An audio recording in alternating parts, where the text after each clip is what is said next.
Welcome to On Air with Amber Wynn, where nonprofit leaders learn to fuse passion and commitment with proven business strategies to create long-term funding, impact, and sustainability.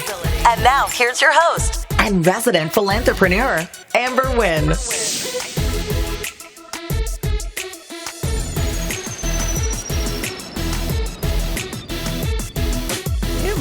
Fam, it's your girl Amber Wynn, and I'm so excited about today's topic because a lot of times as nonprofits, we just don't realize that a nonprofit is a business, but it is. A nonprofit is a business, y'all.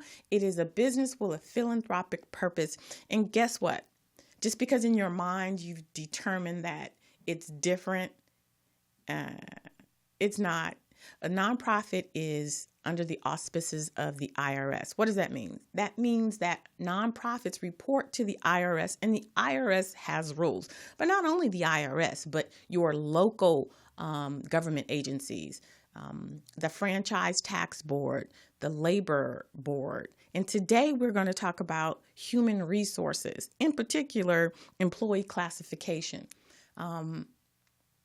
Especially in California, there's a law, AB 5, that's passed, and it has impacted the way employers classify their employees. But even outside of AB 5, classification is huge in labor law. So when we come back from our first sponsor, I'm going to talk to you about classification in the nonprofit sector. Do you have a tool that organizes your company's paperwork and takes care of all your record keeping? Does your current record-keeping system send you 90-day alerts to remind you that your key documents are about to expire and need to be renewed? Can you find contracts and procurement opportunities in seconds from any of the 50 United States so you can grow your business? Is your business organized so that you can tell which key documents are needed to efficiently run the business? How about woman-owned, small business, or disadvantaged business enterprise certifications? Do you have a checklist of all the key documents you need to become certified? Does your current system allow you to conduct market research from multiple sources and provide you industry and market data in seconds? Well, Small BizPro does all of that and more. Small BizPro is the #1 business management, compliance, procurement assistance, and market research assistance tool on the market today. Download the app now and you will be amazed. It's like having 3 additional employees working for you, but you don't have to pay them. What are you waiting for? Welcome back to On Air with Amber. It's your girl and resident philanthrepreneur. And today we are talking about one of those things that businesses really need to focus on, and that is employee classification. And I said businesses because a nonprofit is a business. Today we're going to talk about something that's really important because I find it, especially with nonprofit organizations who've grown and they need to hire staff to do the work. It's a good thing, right? But what happens often is because there's not a steady stream of revenue, the organization tries to streamline. I mean, let's just keep it real. Some of the costs by having the employees be 1099 versus W-2 employees. And what they're trying to do is to save on payroll taxes. But it can end up biting you in the end because there are rules that every nonprofit has to abide by. It's not any different because you're a nonprofit organization. If you're a for-profit or nonprofit, the Fair Labor Standards Act says that there are rules that determine the difference between an employee and an independent contractor. And so I just wanted to make sure that my nonprofit community understands that. I have so many nonprofits coming to me when we're discussing their budget. And they're like, oh, no, they're part-time. I don't have to, pay them benefits. Oh, no, they're independent contracts. I don't have to pay, benefits. Now, there's 2 types of benefits. The benefits that are required, which would be workers' comp, which would be SSI, FICA. Those are required. So if you are paying employees, you have to pay those. Then there are the benefits that are additional: vacation, sick, those types of leaves. Those aren't required. But in the event of you hiring employees, you can't get around that, right? You can't get around those state taxes that are mandated. But today's conversation, I want to just talk to those beautiful, well-intentioned individuals who are classifying their employees as 1099 contractors. Here's the thing. There are rules, and the rules go as follows. If you are directing the work of your employees, if you are telling them what time they have to arrive, what time they have to leave, if you're providing them with things like laptops or handouts or, your curriculum, if you are directing them in the way that they should conduct themselves, the way they should dress, those are W-2 employee indicators. Right? So an independent contractor is literally a person who is responsible for, drives, determines their own outcomes. Meaning, for example, I'm an independent contractor. As a consultant, I say to the people who have hired me, I can work on this day, or this day. And as long as I get the work done, it doesn't matter. But if you have employees where you say, I need you in the after school program from 2 to 5, and I need you to deliver this curriculum, then I need you to do a report, and I need you to, then that is a W-2 employee. Now, they can be part-time. They're only working, it just depends on which state you're in. But typically in California, it's 32 hours or less. That can be part-time, but you are still controlling the way that they work, the content that they're delivering, where they do their work. And as such, they are no longer considered 1099. So I want you to think about that, because here's the thing. Let's just say one of your 1099 people, you tell them that they're laid off. The first thing they're going to do is try and file for unemployment, right? They don't qualify as 1099. So what happens is then that the state of California comes and they're like, wait, this person filed. Let's look at how you're actually treating them.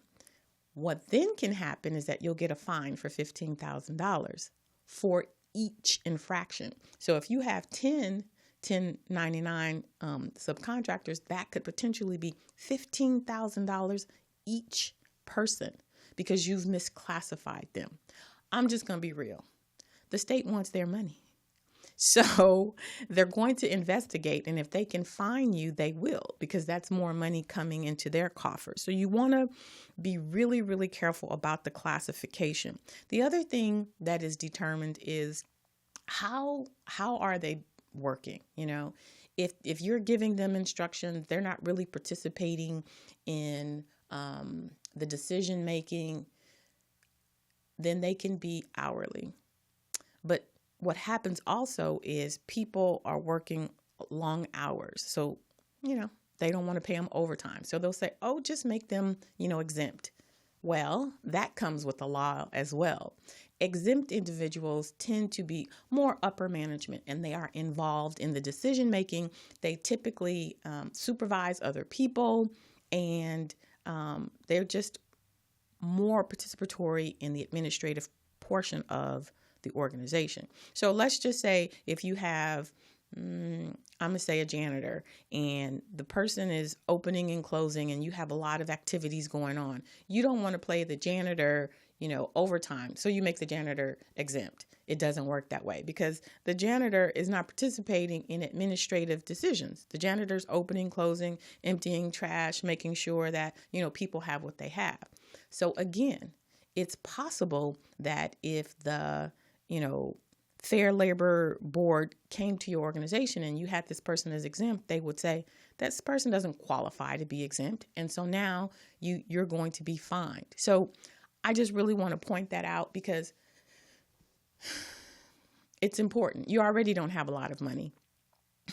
And so now they have to go back and pay $15,000 because you misclassified your employees.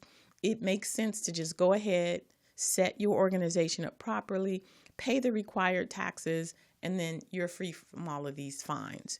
A lot of people didn't even know that. A lot of people in the nonprofit sector didn't know that there are rules and regulations that determine how an employee should be classified. Well, I'm here to let you know that there are, and that it's important that if you've been classifying your employees as 1099 and you tell them where to go, when to go, how to go, that you fix that. Yep, you fix that. If you don't have a human resources department, then guess what you need to get? You need to get some type of payroll in your organization that's going to allow you to then process them properly. There's Bill.com, there's ADP out there. Do your research. Whatever software or company works best for you, set that up, because it's going to come to bite you in the end. I am going to provide for you in the link. It's a chart, and it lets you know the difference between 1099 versus W-2. It's a checklist. And so you can go through it and you can determine for yourself, they should be W-2. So you can make that determination.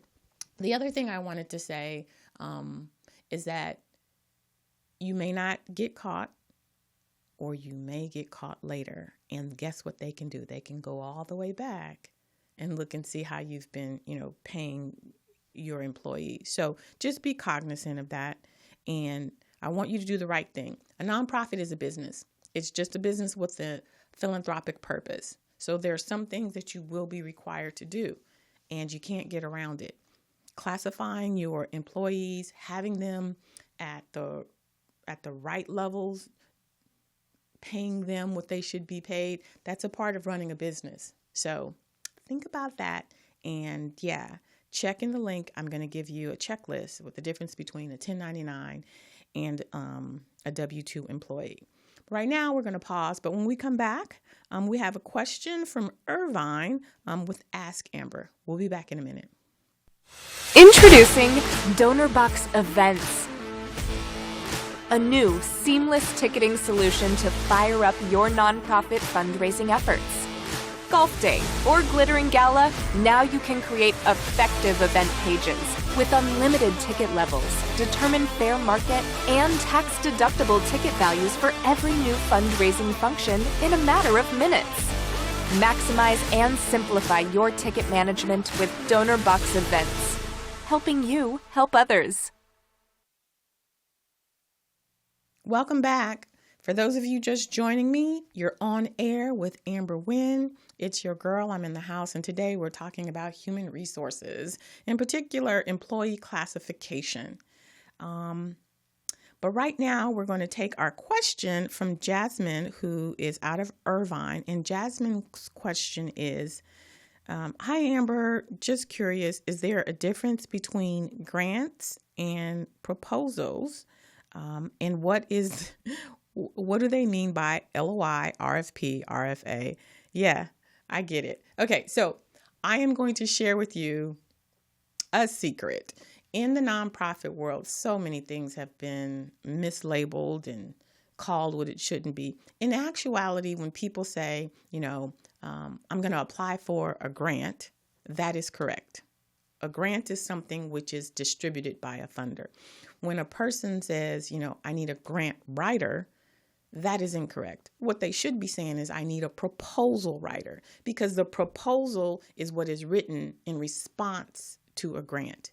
Now, how do funders let you know that they are interested in awarding a grant? They put out what's called an RFP, a request for proposal. It's not an RFG. It's an RFP, a request for proposal, or an RFA, a request for application, or an NOFA, notice of a NOFA, notice for applications. And if you're applying to foundations, and sometimes even government grants, you'll hear what's called an LOI. That's a letter of intent or a letter of inquiry. And basically with the LOI, it's a shorter version. It's usually like 2 to 5 pages. And in foundations, they want to use that to help weed people out because they typically don't have large staff. So the LOI will let them know in advance if what you're proposing is in alignment with their mission. And if it is, then they'll ask you to submit a full proposal, not a grant, a proposal. And if it's a government, they usually ask for an LOI because they want to know how many people are applying so that they have enough people to review. So to answer your question, the grant usually is misnamed, but when a funder gives you an award, that is the grant. And when you submit for the grant, it's called a proposal. So we should be called proposal writers, not grant writers. Anyways, that was a great question. Thank you so much, Jasmine. Now it is time for my most favorite part of the episode when I get to highlight my nonprofits. Listen, if you want me to highlight you on my podcast, you can reach out to me and submit a 2-minute video. Make sure that there's words on it because I'm also going to broadcast you on the podcast. I've had people submit things and it's really beautiful, but it's just pictures. I need for you to have some type of narration so that, the people who are on the audio knows what's going on. So 2-minute video, make sure that the last slide has your contact information on it. So today we are highlighting an organization called CreateNow. CreateNow's mission is to empower youth and young adults ages 3 to 24 through a variety of arts programs in multiple disciplines that help them to heal and thrive.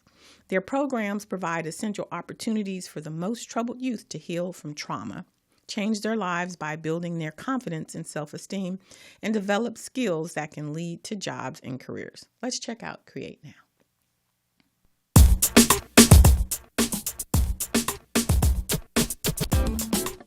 CreateNow was founded in 1996 to help at-risk youth find their voices through arts mentoring and education. They offer vulnerable at-risk youth who are overcoming challenges such as poverty, abuse, and homelessness with experiences that help them heal and lead to a brighter future. CreateNow works with over 100 community partners, including shelters, detention facilities, schools, and group homes.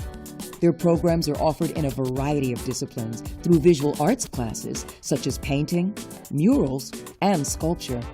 Their kids enjoy the fun and therapeutic benefits of the arts. Their music programs teach recording and production, as well as classes in guitar, keyboards, and percussion. Kids in the literary arts programs learn screenwriting, journalism, creative writing, and poetry. In digital media arts, students learn photography and graphic design. In video production, they create a fictional or documentary story which they direct, act, shoot, and edit. CreateNow's performing arts workshops include singing, dancing, acting, comedy, magic, and theater, which often culminates as talent shows. Fashion design workshops teach youth about design, branding, and the fashion industry. Each year, CreateNow brings thousands of children to concerts, plays, museums, film studios, and circuses. For many of these kids, it's their first time attending a live performance or cultural event. CreateNow also provides customized community arts programs in disadvantaged neighborhoods to help ease tensions. These events are held in parks, rec centers, and other public places. Their programs are designed with long-term goals so that kids have the opportunity to discover new talents, build self-esteem, and develop skills that can lead to fulfilling careers. To expand our programs and reach the hundreds of thousands of vulnerable kids in Southern California, we need your help. So please, donate to CreateNow. Every dollar counts, and we are deeply grateful for your support. Donations can be made through our website, or we invite you to give us a call or send us an email to learn more. Thank you for your support. CreateNow.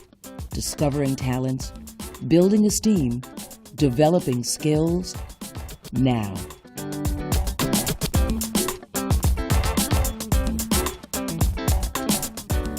Thank you, CreateNow. If you're interested in supporting the organization, you can reach them at www.createnow.org. Yay! All right, so now it's time for Amber's Mindset Minute. And basically, I just have to reiterate what I said earlier today. There are rules and regulations for a nonprofit. A lot of times, people make stuff up and come to me and I'm like, well, I thought. Sorry, it doesn't matter what you think. What you think could get you into financial trouble. It is your responsibility as the founder, as the executive director, to know what the rules are and to follow them. So during this Mindset Minute, I want you to think about your responsibility as a business leader and really just set your infrastructure up the right way. That's my Mindset Minute conversation for you today. The case for setting up your infrastructure the right way. You can make it up and you can potentially put your organization in a position where they're fined $5,000, $10,000, $15,000 and you don't have it. So there are people who, well, I haven't gotten caught yet. You haven't. And when you do, then you want to be upset. My thing is set it up the right way. And I hear this all the time. Well, I don't have it. And if you don't have it, then you're not ready. You're not ready to have your organization in the community. And it's really just that simple. And it may very well be that you are delivering services to a community that needs you. I'm not saying that's not true. What I'm saying, though, is you get your community used to providing these services and then you get shut down because you can't pay the fines. That doesn't help. So stop what you're doing and start functioning as a viable business. There are plenty of episodes on my podcast that talks to you about how to do that, how to set your nonprofit up the right way.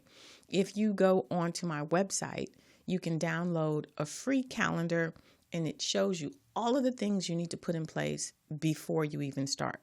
So if you download that free calendar and you see, I don't have X, Y, Z, L, M, N, O, P, then get those things, because when you have those things in place, then you are qualified for funding, and it'll be a whole lot easier for you to be able to cover staff if you have consistent revenue coming in. But you can't get consistent revenue coming in if your infrastructure is not tight. It's not enough just to have a 501c3. You have to have systems in place. You have to have documentation that reads a certain way. And when you have those things in place, trust me, my clients have gotten funded 3 times faster, 4 times more the amount that they were just bringing in. They're bringing in $10,000, $5,000. That's not going to keep your organization afloat. You need to be bringing in $100,000. And the way that happens is by having your infrastructure in place, because a funder is not going to give you money if you don't look like a viable nonprofit organization. So I want you to set your infrastructure up the way that the IRS and the state tax franchise board and all of the agencies that govern nonprofits, you have to get your infrastructure in place. Once that happens, it's like, driving around and you have your registration. So if a cop comes behind you and they boop, boop, be-doop, you're fine because you're legal, right? But if your tags are expired and they come up behind you, then you get tense and you stress. I don't want you to be tense and stressed. I don't want you always looking over your shoulder because you know that your infrastructure is raggedy. Get your house in order. I have resources that can help you. So go check out my website and listen to the rest of my podcasts and check out some of the things I share on my Instagram, because it's going to help you to get your house in order. And that's where you need to be, because a nonprofit is a business. It's just a business with a philanthropic purpose. All right, that's all I got for you this week. Make sure you take care of yourself like you take care of your community. Thanks for listening. If you enjoyed this episode, subscribe and leave a review on iTunes. Head over to www.amberwynn.net/podcast for the links and resources mentioned in today's podcast. See you next time.